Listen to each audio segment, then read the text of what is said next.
Now, there's all sorts of questions we can and debates we can have around how accurate is the CPI? Do people really believe that prices have only gone up by 3% That's a year on good year? point, Russell. Sorry to Yeah, interject. Because many people, Russell, when you put out these numbers, economists like you, when you put out these inflation numbers, well, inflation is low, it's within the target band. People are saying, look, when I go to the shopping center, I just feel things are expensive.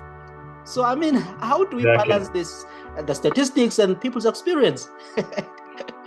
Yeah, no, it's a very, very tricky area. To be Yeah, honest, I think a whole major piece of academic work could and should be done about this. And look, has been to some degree, but I think this is a PhD thesis waiting for someone.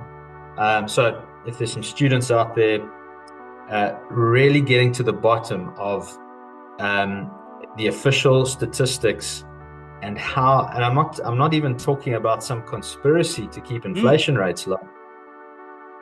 There are certain biases, inbuilt biases that emerge when you're measuring a vast number of goods and you're continuously changing the basket for consumer patterns and so on, versus simply taking very simple baskets year on year. If you ask someone to go to the shops, Pick and Pay or Woolworths or Checkers, wherever they shop, and put 20 or 30 items in their trolley or their basket that are consistent, and you compare it to last year, I think it's very difficult to make the case that that basket is only 3% more expensive than it was last year. yeah. That's very unlikely, and a lot of people would say that's wrong. Now, of course, there are certain things in the broader consumer basket that sometimes fall in price.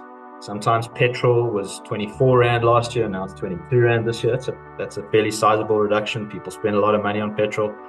So, there are certain things that you have to take into account. It's not just grocery shopping and what have you, but there is something here because I think that most people would say, and I think most workers would say, most people who earn wages and salaries, that if you just were getting a 3% salary increase now, it's very unlikely that that is compensating you for the changes in your cost of living. It's very unlikely.